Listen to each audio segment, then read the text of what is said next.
Hello my dear students, मैं हूं professor सानी। आज हमारा जो टॉपिक है 11th क्लास का वो है ऑसिलेशन एंड वेव्स। क्योंकि ये लास्ट टॉपिक है 11th के सिलेबस का, बहुत सारे स्टूडेंट्स जो है इसमें काफ़ी कंफ्यूज रहते हैं और डिफ़िकल्ट समझते हैं। तो चलते हैं किस ढंग से इसको इजीएस्ट वे में आपको आप अंडरस्टैंड करें। तो मैं क्या करता हूं कि ऑसिलेशन एंड वेव्स का जो चैप्टर है ये दोनों कंपटीशन के लिए भी इम्पोर्टेंट है और बोर्ड एग्जाम के लिए भी इम्पोर्टेंट है, तो इसलिए इसको ध्यान से समझें।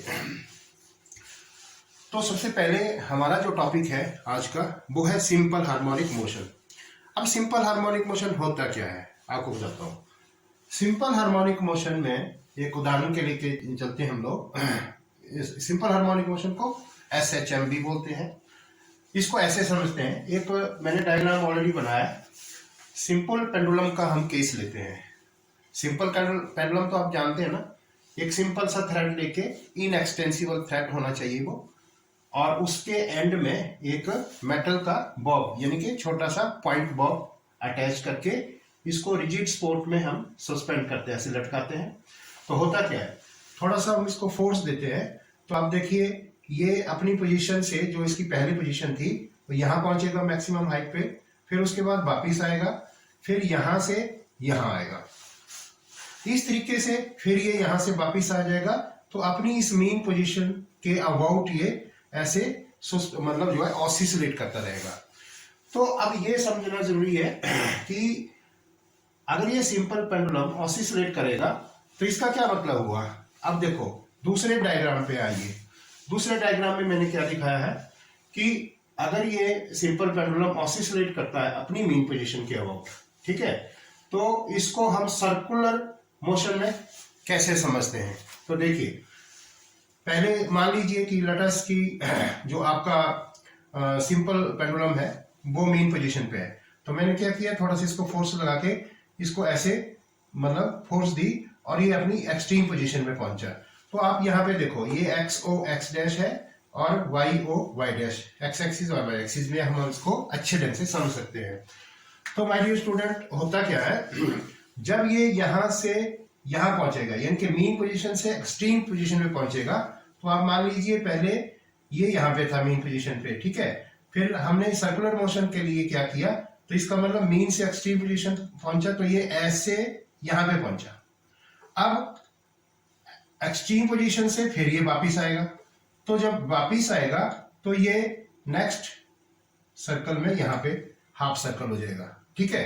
अब वापिस यहाँ पे मीन पोजीशन पे तो रुकेगा नहीं, तो मीन पोजीशन से क्या होगा, फिर ये एक्सट्रीम पोजीशन पे जाएगा। तो हम इसको सर्कुलर मोशन में देखिए यहां से फिर ये यहां पहुंच गया। सिमिलरली जब एक्सट्रीम पोजीशन से फिर ये वापिस आएगा तो फिर सर्कुलर मोशन में ये एक कंप्लीट सर्कल करेगा। तो यानी कि एक ऑसिलेशन से पहले मीन से एक्सट्रीम, एक्सट्रीम से मीन और फिर मीन से फिर एक्सट्रीम और फिर मीन। तो इस तरीके से सर्कुलर मोशन में अगर हम देखें तो ये एक सर्कल अपना कंप्लीट करता है। इसको बोलते हैं वन ऑसिलेशन और सर्कुलर मोशन में वन कंप्लीट मोशन। ये हो गया। अब देखिए अब ये सर्कुलर मोशन जो है वेव मोशन में कैसे इसको समझे हम कि भाई वेव कैसे इसमें बन रही है। तो जब सिंपल पेंडुलम जो है मीन से एक्सट्रीम पोजीशन पे गया तो आपको मैंने बताया था वो ये इस पॉइंट से यहां पहुंचा। तो सिमिलरली अगर वेव में हम देखें, वेव मोशन में, तो ये जो O पॉइंट है यहां से वो यहां पहुंचा। फिर इसका मतलब अगर ये 1/4 सर्कल है ना, तो यहां से अगर यहां पहुंचता है इसका मतलब एक ये वेव मोशन में अगर कंसीडर करें तो यहां से यहां। अब एक्सट्रीम पोजीशन से फिर मेन पोजीशन पे आ गया, तो इसका मतलब सर्कुलर मोशन में देखो तो फिर ये बाई पॉइंट से इधर को आ गया यानी कि हाफ सर्कल हो गया। तो हाफ सर्कल वेव में कैसे हो गया, पहले यहां पहुंचा था फिर ये ऐसे पहुंचा, ठीक हो गया। अब मेन पोजीशन से फिर एक्सट्रीम दूसरी साइड, तो फिर अब यहाँ पे नीचे को आ गया। अब देखो ये नीचे को आ गया, तो सिमिलरली वेव में हम नीचे को कर लेंगे और उसके बाद एक्सट्रीम से फिर मेन पोजीशन। कहने का मतलब पूरा कंप्लीट सर्कल हो गया और यहाँ पे ये सर्कल पूरा कंप्लीट हो गया और यहाँ पे एक वेव कंप्लीट हो गई। तो इस तरीके से ये हो गई वन वेव। तो अगर आप इसकी वेवलेंथ देखें तो आप मतलब जो है यहां से यहां इसकी जो वेवलेंथ होगी वो लैम्डा होगी, 1 वेवलेंथ। अब इसमें करना क्या, हमें करना कुछ भी नहीं है। 3 चीजें आपसे पूछी जाती है। पहली चीज जो है आपको पूछा जाएगा डिस्प्लेसमेंट। क्या? डिस्प्लेसमेंट। कि भाई जब जो है सिंपल पेंडुलम ऑसिलेट हो रहा है, ठीक है, तो उसकी डिस्प्लेसमेंट कितनी हुई, वो कैसे हम करेंगे। तो पहले है डिस्प्लेसमेंट।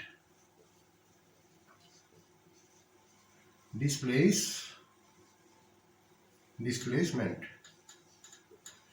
तो डिस्प्लेसमेंट का को समझने के लिए आपको कैसे इसको समझना है। देखिए, जब सिंपल पेंडुलम ऑसिलेट कर रहा है अपनी मेन पोजीशन पे, तो व्हाट हैपन, ये यहां सर्कुलर मोशन में देखिए कि यहां से यहां गया।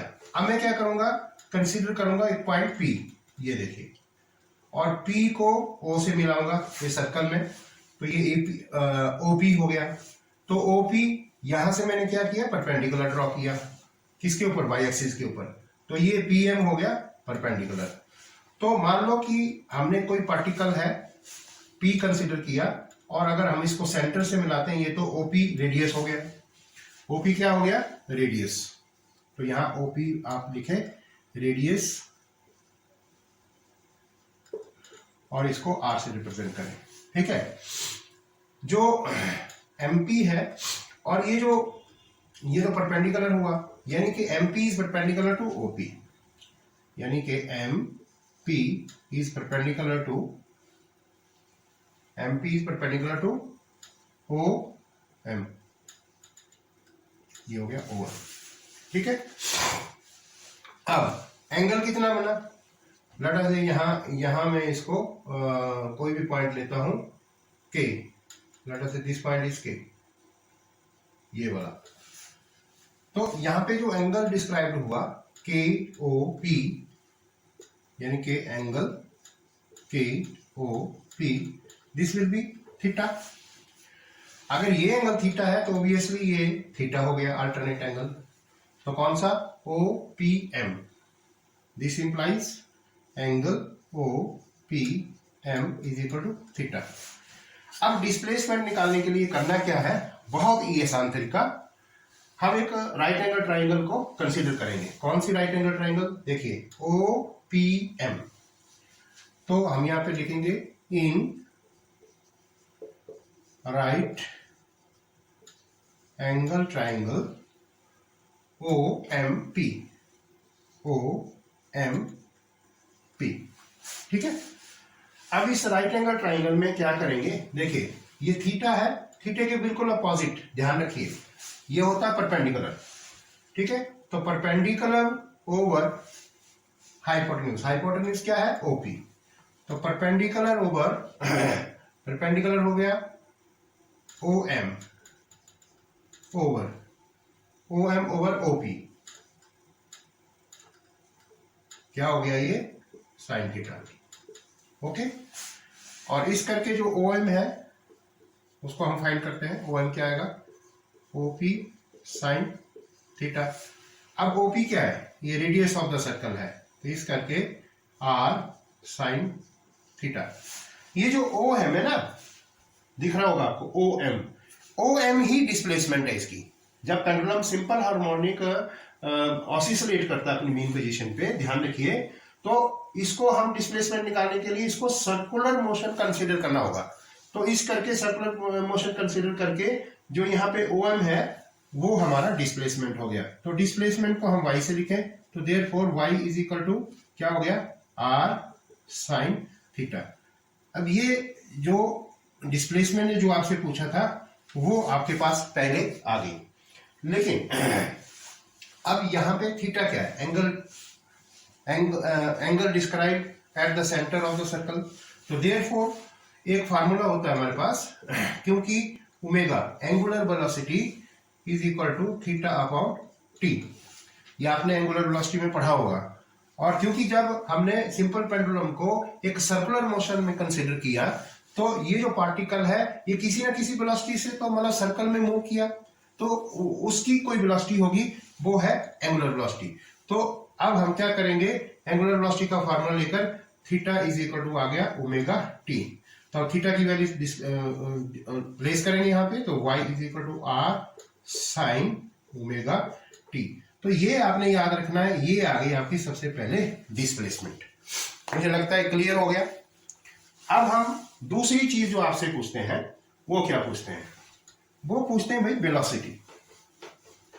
तो वेलोसिटी कैसे फाइंड करनी है, तो डिस्प्लेसमेंट में तो डिस्प्लेसमेंट आ गई, तो सबसे पहले तो डिस्प्लेसमेंट आपने फाइंड किया, लेकिन डिस्प्लेसमेंट के बाद क्या पूछेंगे आपको, सेकंड चीज वो है वेलोसिटी।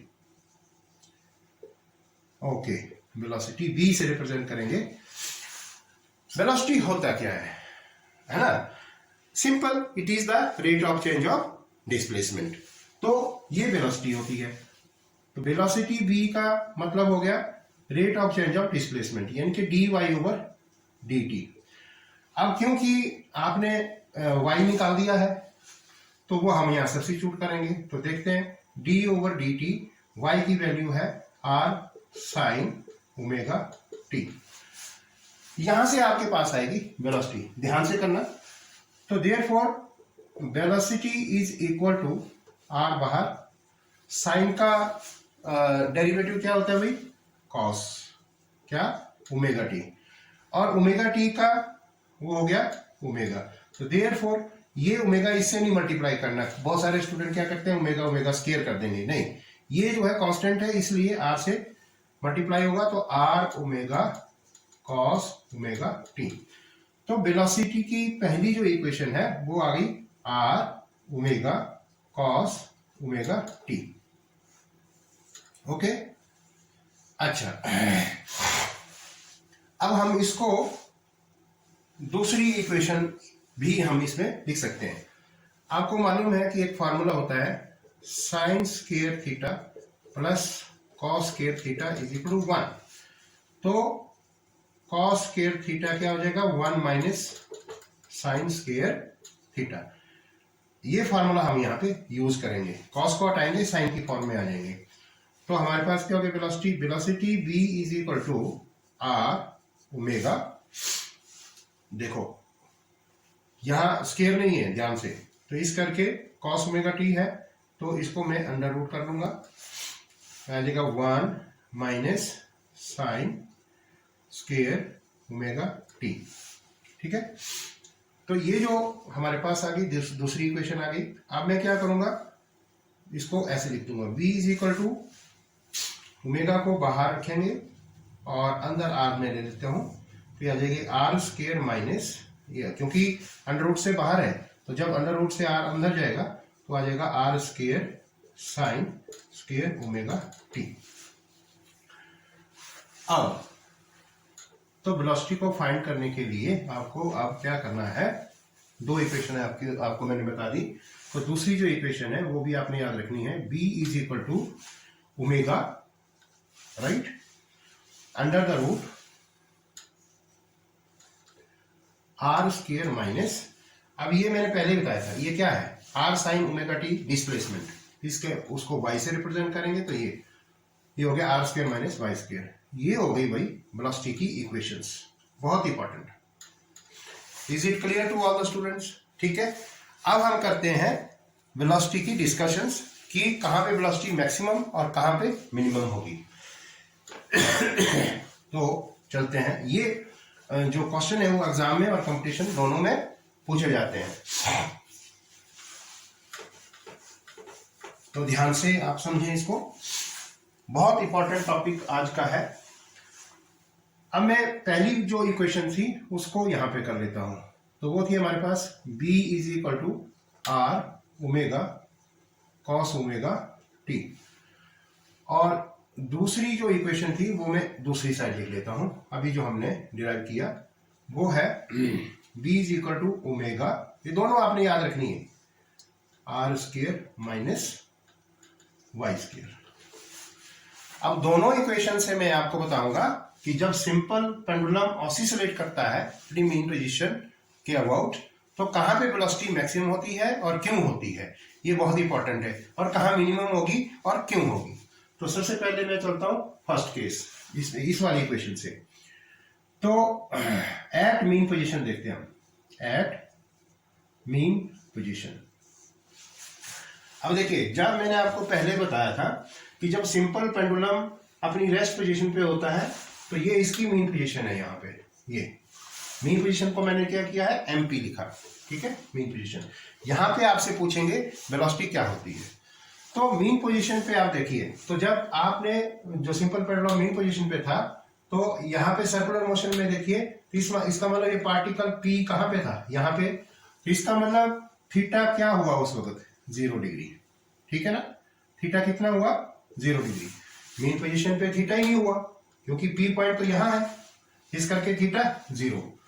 तो थीटा 0 पुट करके हम मीन पोजीशन वेलोसिटी निकालते हैं। तो b is equal to R omega cos omega T की वैल्यू 0।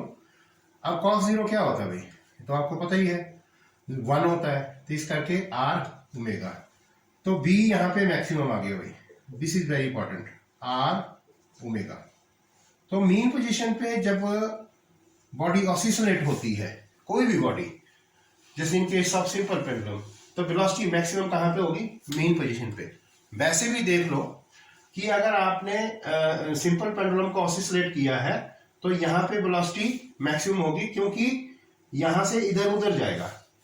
ओके, अब आइए नेक्स्ट पे, एक्सट्रीम पोजीशन। एक्सट्रीम पोजीशन कौन सी हुई यहाँ पे, यहाँ से यहाँ तक, तो eight extreme position, eight extreme position, इसको मैंने ईपी लिखा है। अब सर्कुलर मोशन में आना है। मीन पोजीशन तो थीटा 0 था, लेकिन जब एक्सट्रीम पोजीशन में पहुंचा यहाँ से यहाँ, तो पार्टिकल पी पॉइंट जो है यहाँ से पहुंचा भाई यहाँ पे। इस वक्त यहाँ पे जो थीटा हो गया, ये क्या हो गया, 90 डिग्री। इस करके थीटा यहाँ पे आ गया 90 डिग्री। कहाँ पे, एक्सट्रीम पोजीशन पे। सर्कुलर में देखना है थीटा कितना होगा, क्योंकि पी पार्टिकल यहाँ से अब पहुंचा यहाँ पे, तो ये 90 डिग्री का एंगल इसने डिस्क्राइब किया। तो जब 90 डिग्री का किया तो फिर हम देखते हैं वेलोसिटी क्या होगी, R omega cos omega T. अब ओमेगा टी 90 है तो ये आ गई 0, तो वेलोसिटी क्या आ गई, 0। और वैसे भी आप देखो कि यहाँ मीन पोजीशन से आप एक्सट्रीम पे जाता है, सिंपल पेंडुलम का जो बॉब है यहाँ पे रुक जाएगा, इसलिए वेलोसिटी 0 होगी, क्योंकि यहाँ से फिर वापिस आएगा। ये हो गया, ये हो गई वेलोसिटी। इसका मतलब यहाँ पे एक्सट्रीम पोजीशन में क्या होगी, वेलोसिटी मिनिमम। तो ये दो चीजें हमेशा आपसे पूछते हैं कि सिंपल पेंडुलम में या कोई भी बॉडी जब सिंपल हार्मोनिक मोशन जो एग्जीक्यूट करती है, तो बताइए मिनिमम वेलोसिटी कहाँ होगी और मैक्सिमम वेलोसिटी कहाँ पे होगी। तो मैंने बताया आपको कि मैक्सिमम वेलोसिटी मीन पोजीशन पे होगी यहाँ पे, और 0 वेलोसिटी यानी कि मिनिमम वेलोसिटी एक्सट्रीम पोजीशन पे होगी। ये दोनों साइड, यहाँ पे भी 0, यहाँ पे 0, क्योंकि 0 के बाद रुक रही है ना, तभी आ रही है वापिस ग्रेविटी की वजह से। ओके, अब देखते हैं इस फार्मूले से क्या यही रिजल्ट मिलते हैं, तो देखते हैं। तो अब देखो, पहला वाला case at mean position, at mean position इस फार्मूले से, तो b is equal to omega under the root R square minus, देखिए अब जब मीन पोजीशन पे ये पार्टिकल कहाँ होगा भाई, यहाँ पे होगा, तो थीटा क्या हो गया, 0। तो ये m कहाँ पे होगा, o के ऊपर। तो उस वक्त जब थीटा 0 होगा, ध्यान से देखना, m और a आपस में कंसाइड करेगा, कोई डिस्प्लेसमेंट नहीं होगी। तो y की वैल्यू क्या होगी उस केस में, 0। तो इस करके वेलोसिटी आ गई हमारे पास omega under the root R square which is equal to R omega. देखो आ गई ना सेम, ये इस फार्मूले से भी, इस फार्मूले से भी, पहले ये निकाली थी हमने इस फार्मूले से आर ओमेगा, यहाँ पे भी आर ओमेगा, तो सेम आ गई। अब देखते हैं एक्सट्रीम पोजीशन पे, एट एक्सट्रीम पोजीशन। तो एक्सट्रीम पोजीशन पे क्या होगा, सिंपल पेंडुलम बॉब जो है मीन से यहां पहुंचेगा, तो उस वक्त सर्कुलर मोशन में अगर देखें तो पार्टिकल पी जो है यहां पहुंचेगा। इसका मतलब ये जो m है ये यहां पहुंचेगा, मैक्सिमम डिस्प्लेसमेंट होनी चाहिए। तो देखते हैं उस केस में क्या होगा।